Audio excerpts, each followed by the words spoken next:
Hi, welcome back to Auto Review. My name is Patrick and today I have the pleasure to present you the 2018 SsangYong Rexton. So before we get to the car, please hit the subscribe button, activate the bell icon so you're informed about any new video, and thank you very much Garage Zeli AG in Goldswil who provided this car to me. You'll find the link to their website in the description below. Now, coming back to the Rexton, what do we have? This is the brand new 2018 Rexton. As you can see, if you've seen the old one, it's a complete new car. And I have to say, it looks amazing. It's really great. Now we have a huge car. It's 182.5 meters tall. It's 4 meters 85 long and it's 1 meter 65 wide. It's massive. I'm just going to show you a picture now where I parked it next to Mercedes G-Class, and you see it's pretty much on par with it. Now, what do we have? We have 3 trim levels of the Rexton in Switzerland. We have the Crystal, the Quartz and the Sapphire. This one is the Sapphire, so it's the top range trim level. We have here optional extras on board like the Napa Leather for 3,000 Swiss francs.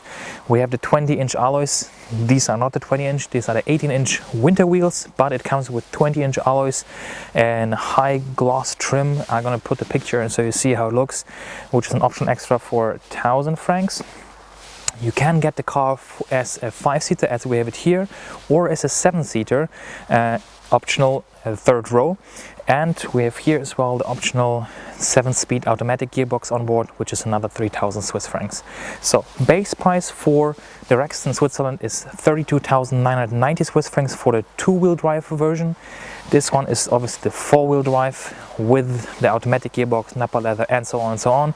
So we end up with a price of 52,830 Swiss francs. And if you would take everything that's available for this car, you would end up with a little bit more than 54,000 Swiss francs. Now, specs.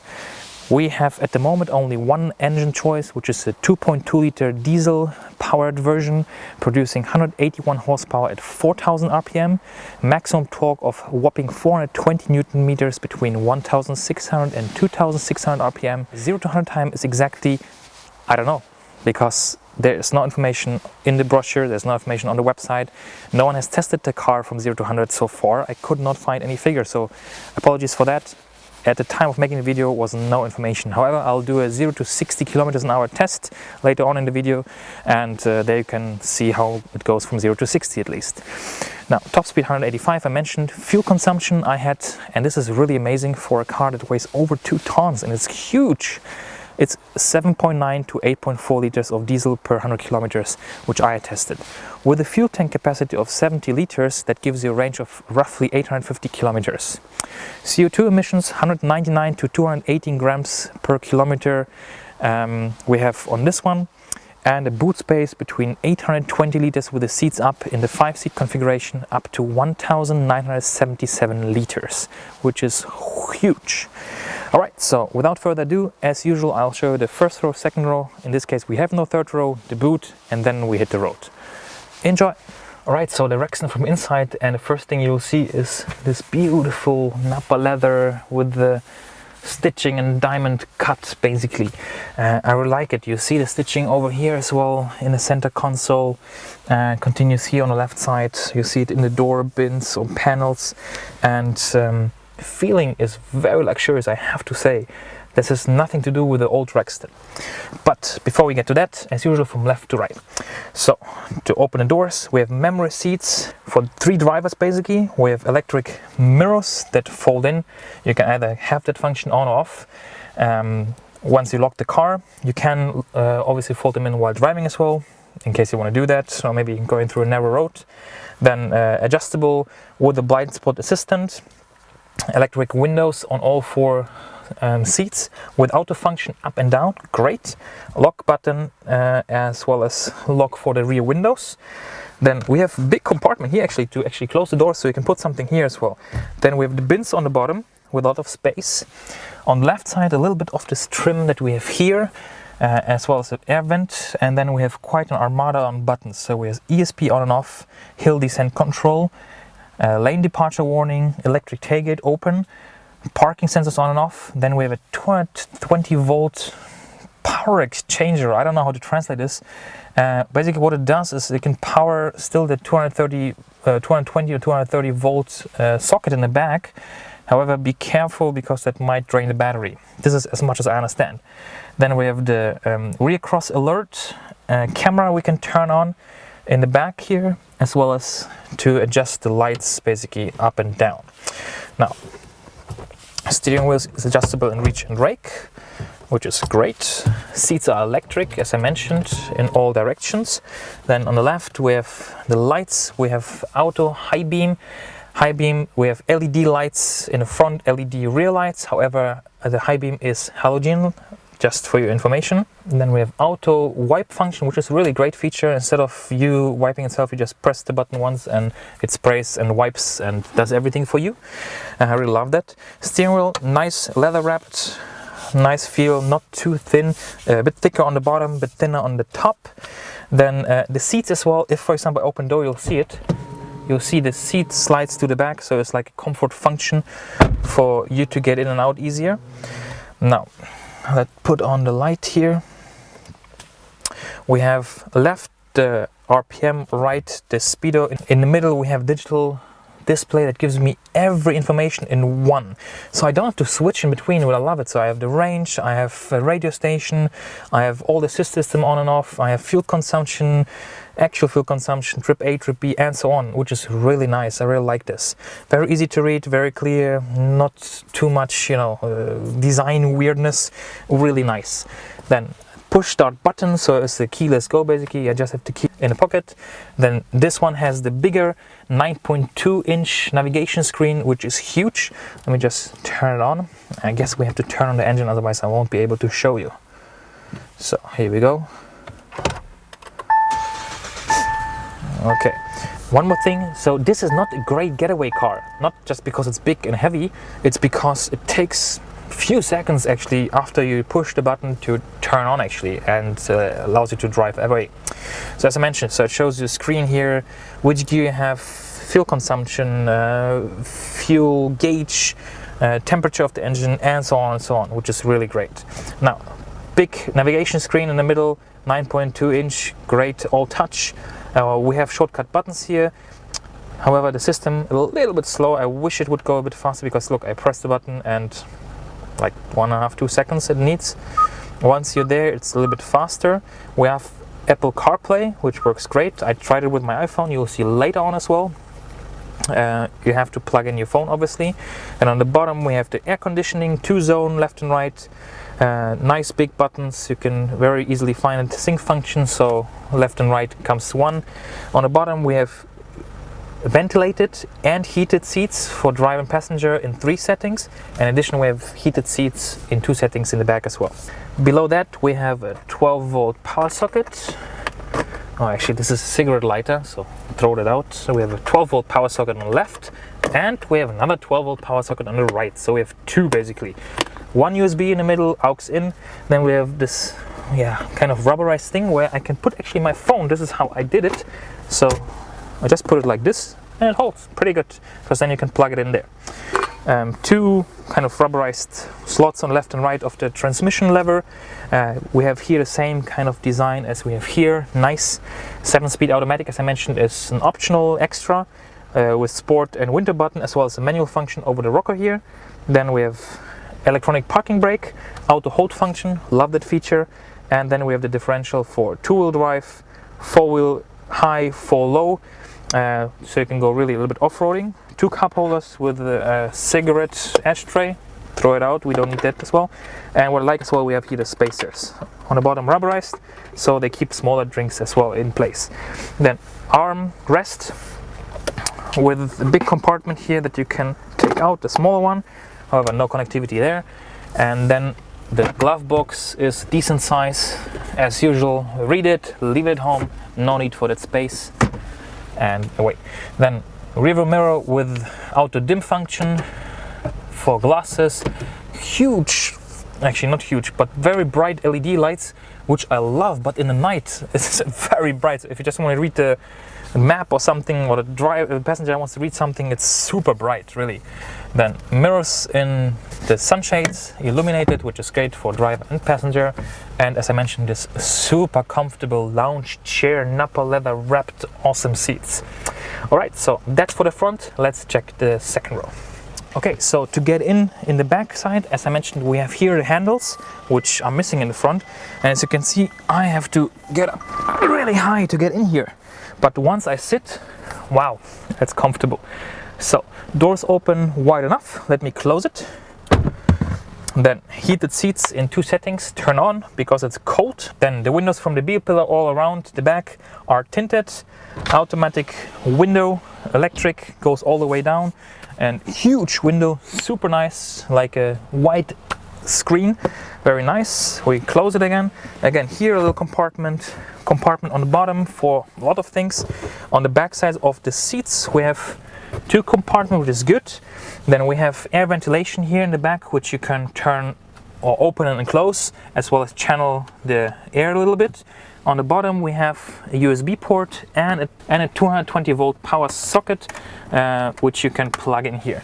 Seats are very comfortable, I have to say, and what I like as well is we can adjust the incline or the angle of the rear rest, which is nice. If you're a little bit resting, you put it this way. If you want to be a bit more upright, you do it this way.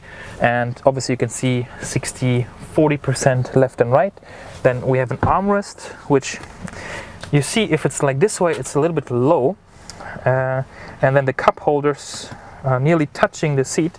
If you put it in a little bit relaxed position, obviously the armrest goes with it. And then it's a really nice height, plus the cup holders here. Headrests, that's the highest as it goes. We have handles and hooks on the left and right. Again, the handle here to get in, and the middle passenger, let me just check, that's the highest as it goes. Isofix left and right, and that's it for the second row. Let's check the boot. All right, we get to the boot, and one really great feature I like is when the car is locked, you get to your car, for example with the groceries, I hope it will work now, you just have to wait a little bit and then the boot will open. Here we go, beep beep beep. Not doing anything, and you see the boot opens. Love that feature. A lot of cars have like this, they have to do like this or anything like that. No need here. Then once we open it, what do we see? As I mentioned, this is the 5-seater. We have 820 liters, which is already huge. I mean, you can park a washing machine here, literally. And when you fold down the seats, you have up to 1,977 liters of space. You see the boot opens pretty high from the outside. Here I would say the lowest point is just around 185 or so, but here it's okay. However, loading height is huge, it's massive. What I like as well is very versatile. So we have these hooks here where at the moment the net is put in. Then we have the cover, which you can pull to the back, and you can adjust it in different areas as well. You have a huge compartment here on the right side, 12 volt power socket, some rubber straps on the right and left to put some small items, and the little things, for example when you have actually a third row, this will be the space where you have space to put stuff. Then a tire compressor on the left, as well as the tools to change the wheel, and that's pretty much it. So it's massive, it's huge, a lot of space. Now once we press the button, it will close. And actually, as usual, we start from the front and the back. So I really like the look of the car. So we have huge like arches all over the wheels. Then the 3D lights in red and white. A logo, Rexton, big in the middle with a chrome. Parking sensors left and right. Camera is here, which I love that we have a camera. And we have 360, so we have 2 in the mirrors, 1 in the front. However, they are not protected from the environment. They get really, really dirty. Wiper, huge rear window. And I guess that's it. And now finally we can drive. Let's go. Okay, how does the new Rexton drive? And I have to say, it's very, very comfortable, and I love the way it drives and the way you actually sit on the road and how high you are. This thing is massive, and I enjoyed every meter of drive with it because you sit so high, you sit protected by this monster of car in a positive way, I have to say. I really, really liked it. Now, engine is more than enough. So at the moment you have only this engine available, the 2.2 liter diesel with 181 horsepower and 420 newton meters, and the 420 newton meters go really well. Top speed 185 is more than enough. However, I doubt that the fuel consumption will be as good as I had it, 7.9 to 8.4, 8.5, if you're going to drive 185 kilometers an hour with this car. So this is not built for that purpose. The purpose of this car is, and here now be cautious, because the car can tow up to 3.5 tons, however only with the 7-speed automatic gearbox. With the 6-speed manual it only can tow 3 tons as per the knowledge I have at this time. So in regards to the 0 to 100 figures, as I mentioned at the beginning of the video, I can't tell you because nowhere it's written. It's not written in the brochure, it's not written on the homepage. No test magazine has tested it so far, so I'm sorry, I can't tell you how fast it goes. It goes pretty good, I have to say. It's not bad, but again, it's not what the car is made for. The car is made for space, presence on the road, and towing capabilities. And as I mentioned, between 3 to 3.5 tons is a lot. Now, things that I really like is the looks of the car, and here this is really a compliment for SsangYong, because SsangYong 10 years ago or 15 years ago had really horrible design. I'm sorry to say, but it is the truth, you know. And this car looks amazing. If you would actually cover the badges and present it to a crowd of people who don't know anything about a car, I'm 100% sure they would mention a totally different brand than SsangYong. So that is a positive thing, because the design looks really great. So thumbs up for that, SsangYong. I hope you continue this way. Then what I like as well is in this car what we have. Now here we have the optional Napa Leather, which looks amazing and feels really nice. We have heated and cooled seats in 3 settings. We have memory seats for the driver, electrically adjustable. Memory seats for 3 drivers. Obviously electric mirrors, electric windows. We have blind spot assistant. We have lane departure assistant. This is not an active one, so I wish it would be an active one. So it doesn't actually, how can I say that? It doesn't bring you back to the lane, so it's not active. Yeah. And one thing that is missing that would have been really great is an adaptive cruise control. So we have cruise control, but it doesn't keep the distance to the car in front, and this is one thing that is missing. Now the heated seats are getting too warm.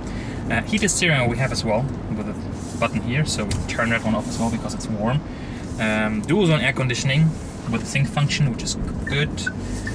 And what I was amazed by as well by this car is that the fuel consumption is, considering that this car is heavy, big, it's like a wall driving, you know, you're driving a big wall, and it consumed 7.9 liters on average with highway speeds of 120 kilometers an hour. Yeah?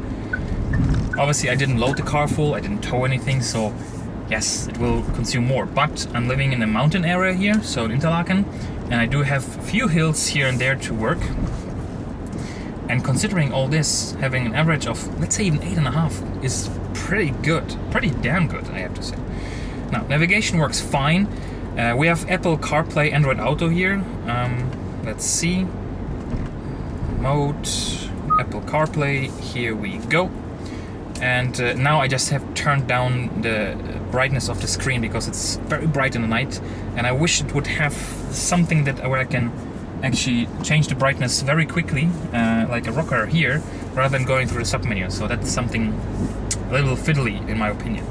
But we have Apple CarPlay, you have navigation built in, you can use Google Maps as well if you wish, if it's gonna do. That is one thing that could be better. A little bit faster when switching between the different modes. Now let's go right here. Let's just try to accelerate, because I really don't know how it accelerates so far. Let's put it in, oh, it is already in sport. Now, here we go. Let's try 0 to 60, because 60 is speed limit.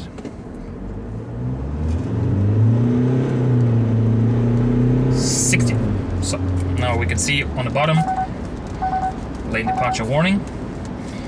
And Space is really great. You have so much space in the back. Boot is huge, 820 liters to 1,977 liters if you fold down the seats.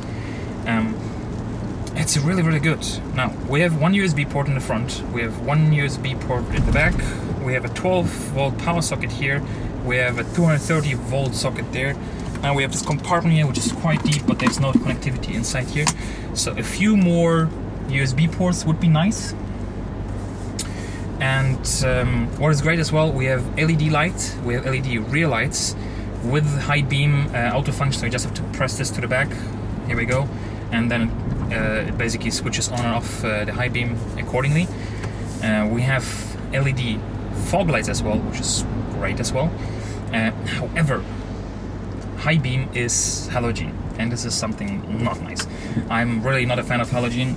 You know, if you follow this channel a bit longer already, and the whole upscale class feeling of this car with the Napa Leather, with the LED lights, with all the assist systems, with the wood here, you know, this stitching, it looks really good and it's well equipped and well built, you know.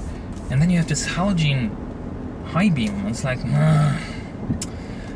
we have silent recognition, electric boot. What I love about the electric boot is rather than having to like kick below the bumper and try to figure out how to open the boot when you have, you know, the shopping in your hands, no need. You just stand a few seconds behind the boot lid and it will open automatically.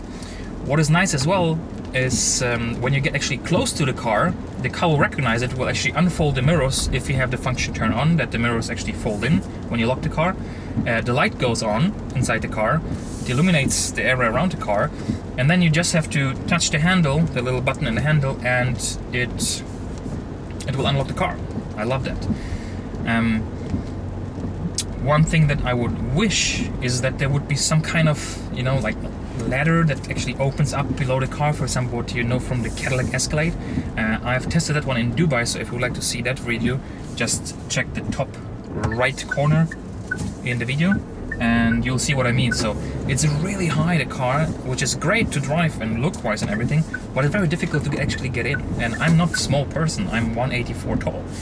And for me it is really kind of high to get in. For example, in the back we have the, you know, the handles to actually hold on to and lift yourself in, but in the front we don't have that. And because of the missing foot bar or foot whatever you step that doesn't come under the car, it's actually really difficult to get in. For a smaller person even more, right? Now let me just stop here for a second, show you the reverse camera, which is nice as well, because once we put in the reverse camera in, we have the sensors in the front and back. It indicates that we have which gear we have in, so we have a gear indicator. We have cameras in the front, in the back, and on the sides, which project a 360-degree image, and we have the camera in the back, so you see it, well, it turns the lines and shows you as well the front lines, so how the front wheels will turn in case then there's an obstacle here, so you're not going to hit it with the front rather than with the back, which is something I like. Now you can switch camera left, camera right, wide angle kind of, or full camera, not wide angle but the full camera. You see the difference, it cuts basically left and right here, so it is wider. Great thing. Okay, so let's continue. Now, a few more things. The seat actually, even though it's very comfortable and I like it, I love the leather, again heated and cooled, which is good, heated and ventilated, not cooled, ventilated. It's a little bit too short. You see my legs have this much more length to it, so it would be nice if you could extend this here, which is not there. Then cruise control, yes, we have cruise control, it works, although there are two little things. One is it starts at 40 kilometers an hour, which in my opinion is 10 kilometers too late, because it should be at 30 available. And the second thing is, weirdly, I have no idea why, there's between the range of 0 and 40 and 120, weirdly it jumps 3 times 1 kilometer. So 67 is not available, 84 is not available, and 101. So if I'm going 100 and I want to go to 101, it jumps to 102, and so on. Yeah, so I'm not quite sure why, if this is a feature or a bug, but these 3 were not available in this car. We have sign recognition, works well, which is good. And One more thing is the automatic. Works really good, 7-speed automatic. Very good harmony with the engine. Like it. It's pretty expensive, I have to say. It's 3,000 Swiss francs. But again, I guess you're not paying just for the automatic transmission, but you're paying as well for the ability to tow 3.5 tons versus 3 tons. So not quite sure what else is behind there. If there's anything else that you know, changes in the car and the engine, cooling, whatever, brakes, that it makes it a bit more expensive than usual automatic. And overall, the price for this car in the base, yeah, because we have the Sapphire edition here with the Napa Leather, we have the automatic, we have the 20-inch wheels. So all this increases the price. And if you would equip the car with everything, including the 7 seats, the third row, just one disclaimer there, you were not able to get the 20-inch wheels if you take the 7-seater edition. I guess it has something to do with the space in the wheel arches in the back. Not sure why, but you can't get it. Then the car would cost over 54,000 Swiss francs, and that's quite a lot more than the base of around 33,000, right? But if you just need a big car to tow up to 3 tons, 5-seater, or even take a 7-seater, it costs only 1,000 more, and the ability to tow 3 tons, 33 plus 1,000 for this third row, so 34,000 is pretty good, because the engine is the same as I mentioned. Yes, you will not have all the assist systems, right?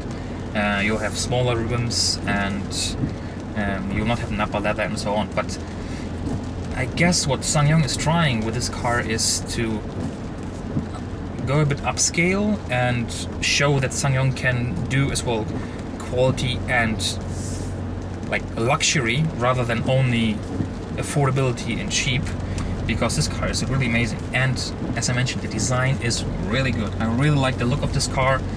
I'm pretty sure, as I mentioned, most people wouldn't recognize the brand SsangYong behind it when you would cover the badges. So well done, SsangYong. In regards to quality, one more thing, SsangYong in Switzerland, I believe Germany will be the same, or all over Europe, has a 5-year warranty or 150,000 kilometers, whatever comes first.